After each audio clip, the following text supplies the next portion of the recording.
Ninguém pode ver o reino de Deus se não nascer de novo. Quem dizem os homens que é o Filho do Homem? E eles responderam: uns dizem que é João Batista, mas outros que é Elias, e outros que Jeremias ou algum dos profetas.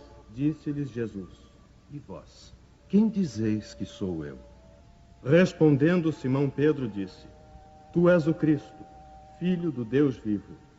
Bem-aventurado és, Simão, filho de Jonas, porque não foi a carne e o sangue que te revelaram isso, mas sim meu Pai, que está nos céus. E chegou a Herodes, tetrarca, notícia de tudo que Jesus obrava. E ficou como suspenso, porque diziam uns: é João que ressurgiu dos mortos, e outros: é Elias que apareceu, e outros: é um dos antigos profetas que ressuscitou. Então disse Herodes: eu mandei degolar a João. Quem é, pois, este, de que ouço semelhantes coisas? E buscava ocasião de o ver. E os discípulos lhe perguntaram, dizendo: pois, por que dizem os escribas que importa vir Elias primeiro? Elias certamente há de vir e restabelecerá todas as coisas. Digo-vos, porém, que Elias já veio, e eles não o conheceram. Antes fizeram dele quanto quiseram. Assim também o Filho do Homem há de padecer às suas mãos. Então compreenderam os discípulos que de João Batista é que ele lhes falara. Ressurreição e reencarnação. A reencarnação fazia parte dos dogmas judeus sob o nome de ressurreição. Somente os saduceus, que pensavam que tudo acabava com a morte, não acreditavam nela. As ideias dos judeus sobre essa questão, como sobre muitas outras, não estavam claramente definidas porque só tinham noções vagas e incompletas sobre a alma e sua ligação com o corpo. Eles acreditavam que um homem podia reviver sem terem uma ideia precisa da maneira por que isso se daria, e designavam pela palavra ressurreição o que o Espiritismo chama mais justamente de reencarnação. Com efeito, a ressurreição supõe o retorno à vida do próprio cadáver, o que a ciência demonstra ser materialmente impossível, sobretudo quando os elementos desse corpo já estão há muito dispersos e consumidos. A reencarnação é a volta da alma ou espírito à vida corpórea, mas num outro corpo, novamente constituído, e que nada tem a ver com o antigo. A palavra ressurreição podia assim aplicar-se a Lázaro, mas não a Elias, nem aos demais profetas. Se, portanto, segundo sua crença, João Batista era Elias, o corpo de João não podia ser o de Elias, pois que João tinha sido visto criança e seus pais eram conhecidos. João podia ser, pois, Elias reencarnado, mas não ressuscitado. E havia um homem dentre os fariseus por nome Nicodemos, senador dos judeus. Este, uma noite, veio buscar a Jesus e disse-lhe: Rabi, sabemos que és mestre, vindo da parte de Deus, porque ninguém pode fazer estes milagres que tu fazes se Deus não estiver com ele. Na verdade te digo que não pode ver o reino de Deus senão aquele que renascer de novo. Nicodemos lhe disse: como pode um homem nascer sendo velho? Porventura pode entrar no ventre de sua mãe e nascer outra vez? Em verdade te digo que quem não nascer da água e do Espírito não pode entrar no reino de Deus. O que é nascido da carne é carne, e o que é nascido do Espírito é Espírito. Não te maravilhes de eu te dizer que importa-vos nascer de novo. O Espírito sopra onde quer, e tu ouves a sua voz. Mas não sabes de onde ele vem, nem para onde vai. Assim é todo aquele que é nascido do Espírito. Perguntou Nicodemos: como se pode fazer isso? Tu és mestre em Israel e não sabes estas coisas?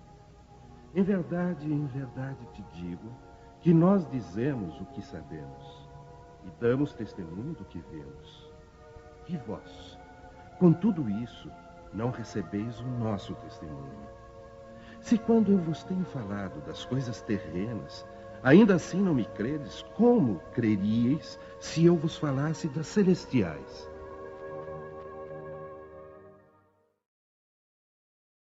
Ressurreição e reencarnação. A ideia de que João Batista era Elias e de que os profetas podiam reviver na terra encontra-se em muitas passagens dos evangelhos já reproduzidas.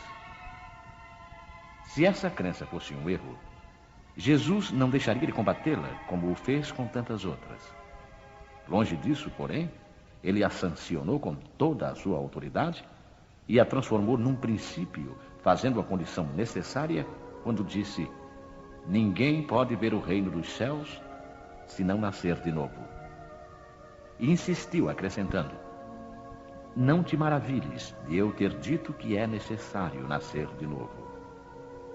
Estas palavras, se não renascer da água e do Espírito, foram interpretadas no sentido da regeneração pela água do batismo.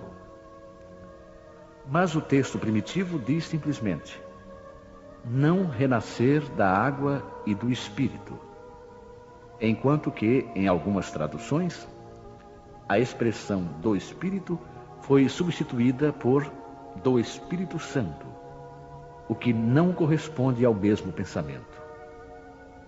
Esse ponto capital ressalta dos primeiros comentários feitos sobre o Evangelho, assim como um dia será constatado sem equívoco possível. Para compreender o verdadeiro sentido dessas palavras, é necessário reportar a significação da palavra água, que não foi empregada no seu sentido específico. Os antigos tinham conhecimentos imperfeitos sobre as ciências físicas e acreditavam que a Terra havia saído das águas. Por isso, consideravam a água como o elemento gerador absoluto. É assim que encontramos no Gênesis. O Espírito de Deus era levado sobre as águas, flutuava sobre as águas. Que o firmamento seja feito no meio das águas. Que as águas que estão sobre o céu se reúnam num só lugar e que o elemento árido apareça. Que as águas produzam animais viventes que nadem na água e pássaros que voem sobre a terra e debaixo do firmamento. Conforme essa crença, a água se transformara no símbolo da natureza material, como o Espírito o era da natureza inteligente. Estas palavras, se o homem não renascer da água e do Espírito, ou na água e no Espírito, significam, pois, se o homem não renascer com o corpo e a alma. Neste sentido, é que foram compreendidas no princípio. Esta interpretação se justifica, aliás, por estas outras palavras. O que é nascido da carne é carne, e o que é nascido do Espírito é Espírito. Jesus faz aqui uma distinção positiva entre o Espírito e o corpo. O que é nascido da carne é carne, indica claramente que o corpo procede apenas do corpo e que o Espírito é independente dele. O Espírito sopra onde quer e ouves a sua voz, mas não sabes de onde vem nem para onde vai. É uma passagem que se pode entender pelo Espírito de Deus que dá a vida a quem quer ou pela alma do homem. Nesta última acepção, a sequência "mas não sabes de onde vem, nem para onde vai", significa que não se sabe o que foi nem o que será o Espírito. Se, pelo contrário, o Espírito ou alma fosse criado com o corpo, saberíamos de onde ele vem, pois conheceríamos o seu começo. Em todo caso, esta passagem é a consagração do princípio da pré-existência da alma e, por conseguinte, da pluralidade das existências.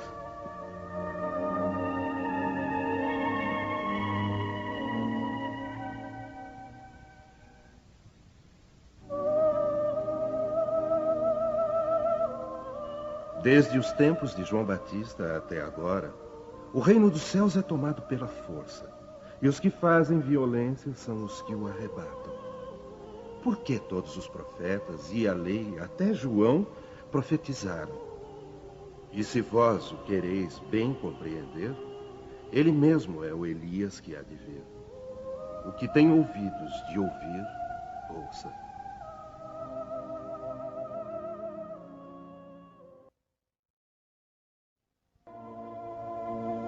Se o princípio da reencarnação, expresso em São João, podia, a rigor, ser interpretado num sentido puramente místico, já não aconteceria o mesmo nesta passagem de São Mateus, onde não há equívoco possível. Ele mesmo é o Elias que há de vir. Aqui não existe figura nem alegoria. Trata-se de uma afirmação positiva. Desde o tempo de João Batista até agora, o reino dos céus é tomado pela força. Que significam estas palavras, pois João ainda vivia no momento em que foram ditas? Jesus as explica ao dizer: e se vós o quereis bem compreender, ele mesmo é o Elias que há de vir.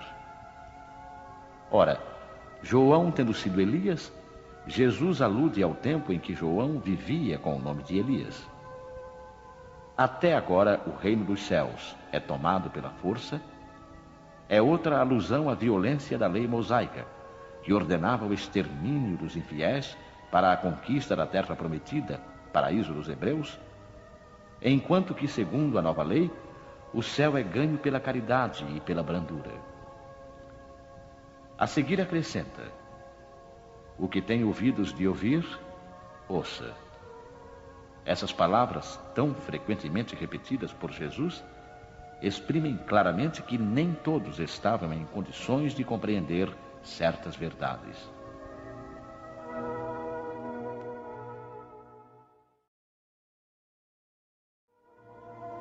Os teus mortos viverão. Os meus, a quem tiraram a vida, ressuscitarão.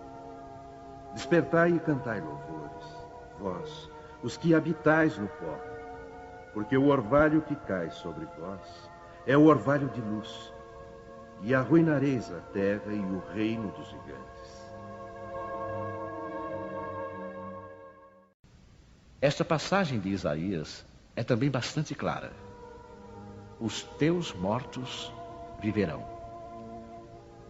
Se o profeta tivesse querido falar da vida espiritual, se tivesse querido dizer que os mortos não estavam mortos em espírito, teria dito: ainda vivem, e não viverão. Do ponto de vista espiritual, essas palavras seriam um contrassenso, pois implicariam numa interrupção na vida da alma. No sentido de regeneração moral, seriam a negação das penas eternas, pois estabelecem o princípio de que todos os mortos reviverão. Quando o homem morre uma vez e seu corpo, separado do espírito, é consumido, em que se torna ele? Tendo o homem morrido uma vez, poderia ele reviver de novo? Nesta guerra em que me encontro, todos os dias de minha vida estou esperando que chegue a minha mutação. Quando o homem morre, perde toda a sua força e expira. Depois, onde está ele? Se o homem morre, tornará a viver? Esperarei todos os dias de meu combate até que chegue a minha transformação? Quando o homem está morto, vive sempre. Findando-se os dias da minha existência terrestre, esperarei, porque a ela voltarei novamente. O princípio da pluralidade das existências está claramente expresso nessas três versões. Não se pode supor que Jó quisesse falar da regeneração pela água do batismo, que ele certamente não conhecia. Tendo o homem morrido uma vez, poderia ele reviver de novo? A ideia de morrer uma vez e reviver implica a de morrer e reviver muitas vezes. A versão da igreja grega é ainda mais explícita, se possível. Findando-se os dias da minha existência terrestre, esperarei, porque a ela voltarei novamente. Quer dizer, eu voltarei à existência terrena. Isto é tão claro como se alguém dissesse: saio de casa, mas a ela voltarei. Nesta guerra em que me encontro, todos os dias de minha vida estou esperando que chegue a minha mutação. Jó quer falar, evidentemente, da luta que sustenta contra as misérias da vida. Ele espera a sua mutação, ou seja, ele se resigna. Na versão grega, a expressão esperarei parece antes aplicar-se à nova existência. Findando-se os dias da minha existência terrestre, esperarei, porque a ela voltarei novamente. Jó parece colocar-se, após a morte, num intervalo que separa uma existência de outra e dizer que ali esperará o seu retorno. Não é, pois, duvidoso que, sob o nome de ressurreição, o princípio da reencarnação fosse uma das crenças fundamentais dos judeus e que ela foi confirmada por Jesus e pelos profetas de maneira formal. Donde se segue que negar a reencarnação é renegar as palavras de Cristo. Suas palavras um dia constituirão autoridade sobre este ponto, como sobre muitos outros, quando forem meditadas sem partidarismo. A essa autoridade de natureza religiosa virá juntar-se no plano filosófico a das provas que resultam da observação dos fatos. Quando dos efeitos se quer remontar às causas, a reencarnação aparece como uma necessidade absoluta, uma condição inerente à humanidade, em uma palavra, como uma lei da natureza. Ela se revela pelos seus resultados, de maneira, por assim dizer, material, como o motor oculto se revela pelo movimento que produz. Somente ela pode dizer ao homem de onde ele vem, para onde vai, por que se encontra na Terra e justificar todas as anomalias e todas as injustiças aparentes da vida. Sem o princípio da pré-existência da alma e da pluralidade das existências, a maior parte das máximas do Evangelho são ininteligíveis e por isso têm dado motivo a interpretações tão contraditórias. Esse princípio é a chave que deve restituir-lhes o verdadeiro sentido.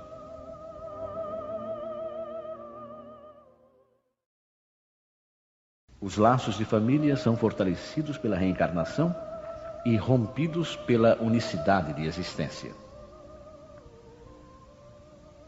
Os laços de família não são destruídos pela reencarnação, como pensam certas pessoas. Pelo contrário, são fortalecidos e reapertados. O princípio oposto é que os destrói. Os espíritos formam no espaço grupos ou famílias unidos pela afeição, pela simpatia e a semelhança de inclinações. Esses espíritos, felizes de estarem juntos, procuram-se. A encarnação só os separa momentaneamente, pois que, uma vez retornando à erraticidade, eles se reencontram como amigos na volta de uma viagem.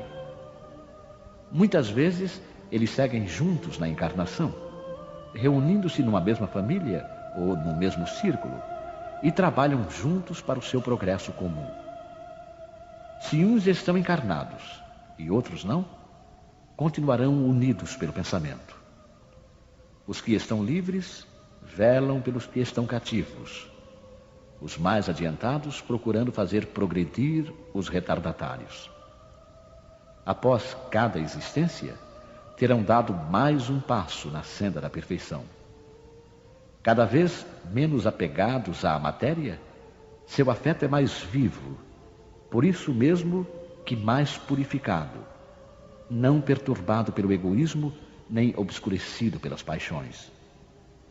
Assim, eles podem percorrer um número ilimitado de existências corporais, sem que nenhum acidente perturbe sua afeição comum. Entenda-se bem que se trata aqui da verdadeira afeição espiritual, de alma para alma, a única que sobrevive à destruição do corpo, pois os seres que se unem na terra apenas pelos sentidos não têm nenhum motivo para se procurarem no mundo dos espíritos. Só são duráveis as afeições espirituais. As afeições carnais extinguem-se com a causa que as provocou. Ora, essa causa deixa de existir no mundo dos espíritos, enquanto a alma sempre existe. Quanto às pessoas que se unem somente por interesse, nada são realmente uma para a outra. A morte as separa na terra e no céu. A união e a afeição entre parentes indicam a simpatia anterior que as aproximou. Por isso disse de uma pessoa cujo caráter, cujos gostos e inclinações nada têm de comum com os dos parentes, que ela não pertence à família. Dizendo isso, enuncia-se uma verdade maior do que se pensa. Deus permite essas encarnações de espíritos antipáticos ou estranhos nas famílias com a dupla finalidade de servirem de provas para uns e de meio de progresso para outros. Os maus se melhoram pouco a pouco ao contato dos bons e pelas atenções que deles recebem. Seu caráter se abranda, seus costumes se depuram, as antipatias desaparecem. É assim que se produz a fusão das diversas categorias de espíritos, como se faz na Terra entre as raças e os povos. O medo do aumento indefinido da parentela em consequência da reencarnação é um medo egoísta, prova de não se possuir capacidade de amor suficientemente ampla para abranger grande número de pessoas.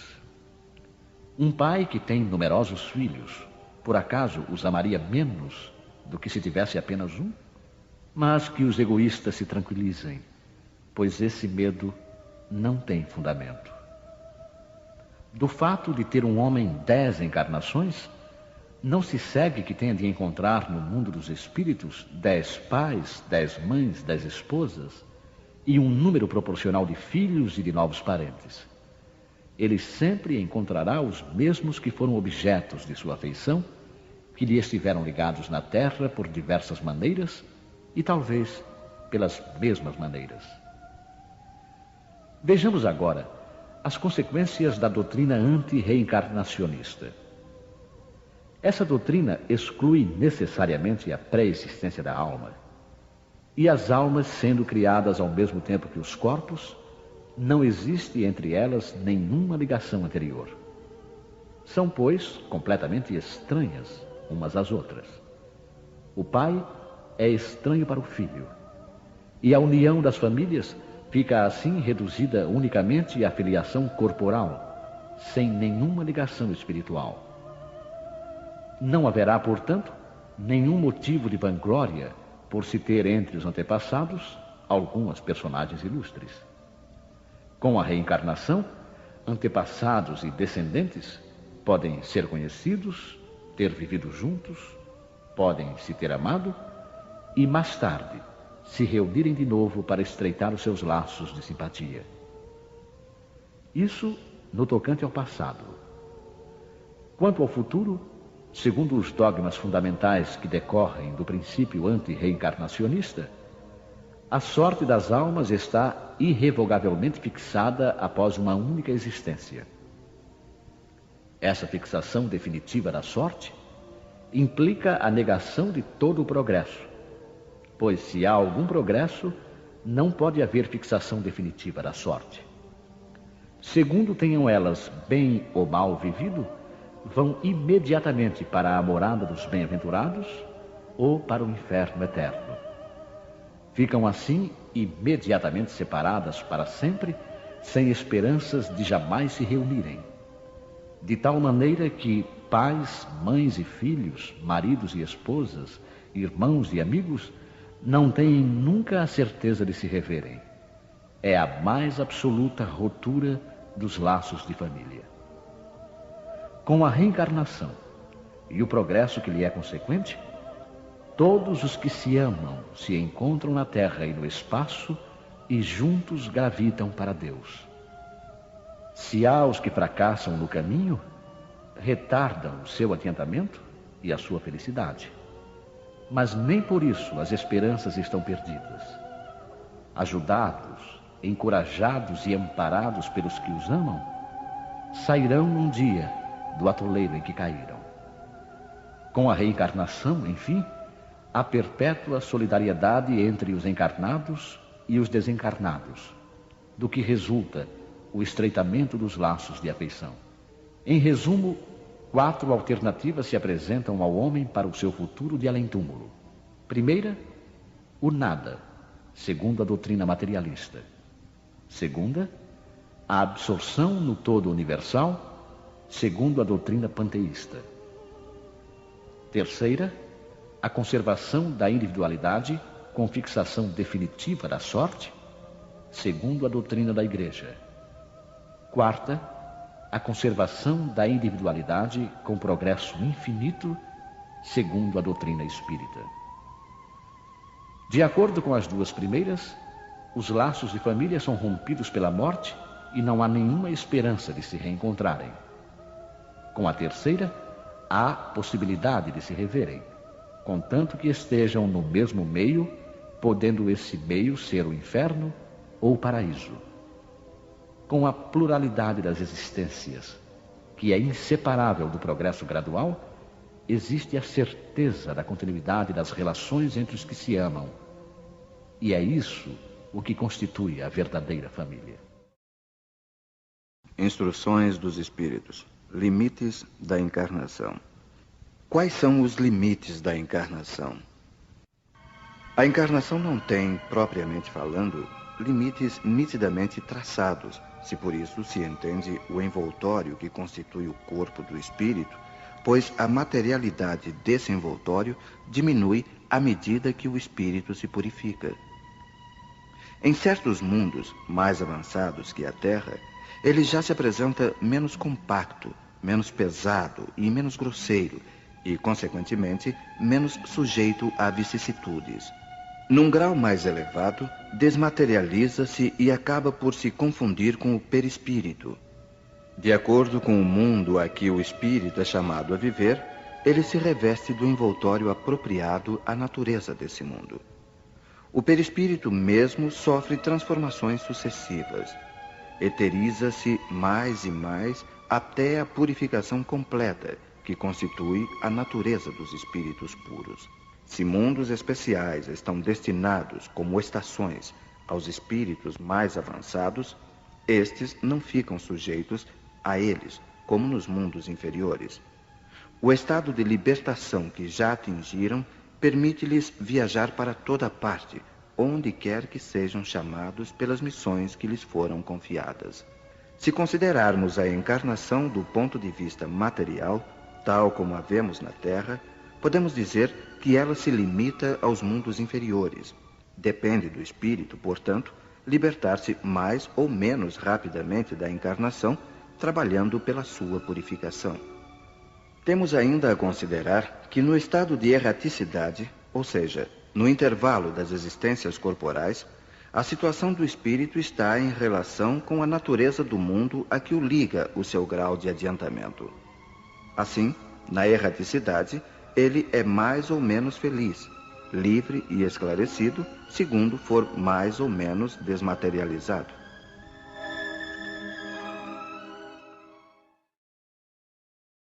Necessidade da encarnação. São Luís, Paris, 1859. A encarnação é uma punição? e somente os espíritos culpados é que lhe estão sujeitos?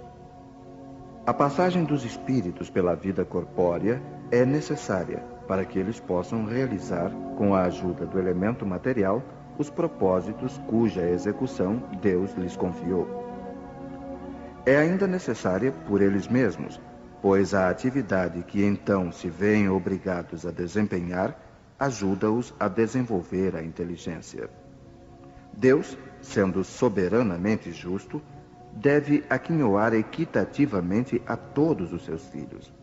É por isso que ele concede a todos o mesmo ponto de partida, a mesma aptidão, as mesmas obrigações a cumprir e a mesma liberdade de ação. Todo privilégio seria uma preferência, e toda preferência uma injustiça. Mas a encarnação, para todos os espíritos, é apenas um estado transitório. É uma tarefa que Deus lhes impõe, no princípio da existência, como primeira prova do uso que farão do seu livre arbítrio. Os que executam essa tarefa com zelo sobem rapidamente e de maneira menos penosa os primeiros degraus da iniciação e gozam mais cedo o resultado do seu trabalho. Os que, ao contrário, fazem mau uso da liberdade que Deus lhes concede, retardam o seu progresso. E é assim que, por sua obstinação, podem prolongar indefinidamente a necessidade de se reencarnarem. E é então que a encarnação se torna um castigo. Uma comparação vulgar nos fará melhor compreender esta diferença. O estudante não atinge os graus superiores sem ter percorrido a série de classes que o levam até lá. Essas classes, por mais trabalho que exijam, são o meio de atingir o fim e não uma punição. O estudante laborioso abrevia a caminhada, encontrando menos dificuldades. Acontece o contrário com aquele que a negligência e a preguiça obrigam a repetir certas classes. Não é, porém, o estudo que constitui uma punição, mas a obrigação de recomeçá-lo em cada classe. É o que se passa com o homem na Terra. Para o espírito do selvagem, que está quase no começo da vida espiritual, a encarnação é um meio de desenvolver a inteligência. Mas, para o homem esclarecido, em que o senso moral está largamente desenvolvido e que se vê obrigado a repetir as etapas de uma vida corporal cheia de angústias, enquanto já podia ter atingido o fim, é um castigo pela necessidade em que se acha de prolongar a sua permanência nos mundos inferiores e infelizes. Aquele que, ao contrário, trabalha ativamente para o seu progresso moral, pode não somente abreviar a duração de sua encarnação material, mas franquear de uma vez os graus intermediários que o distanciam dos mundos superiores. Os espíritos não poderiam encarnar-se uma só vez no mesmo globo e passar suas diferentes existências em diferentes esferas? Esta opinião seria admissível se todos os homens estivessem na Terra exatamente no mesmo nível intelectual e moral. As diferenças existentes entre eles, desde o selvagem até o homem civilizado, revelam os graus que têm de percorrer. A encarnação, aliás, deve ter uma finalidade útil. Ora, qual seria a finalidade das encarnações efêmeras, como as das crianças que morrem em tenra idade? Teriam sofrido sem qualquer proveito, nem para elas, nem para os outros? Deus, cujas leis são todas soberanamente sábias, nada fez de inútil. Pelas reencarnações no mesmo globo, quis que os mesmos espíritos se pusessem de novo em contato, tendo assim ocasião de reparar as suas faltas recíprocas. E tendo em conta as suas relações anteriores, quis ainda fundar sobre uma base espiritual os laços de família, apoiando numa lei natural os princípios da solidariedade, fraternidade e igualdade.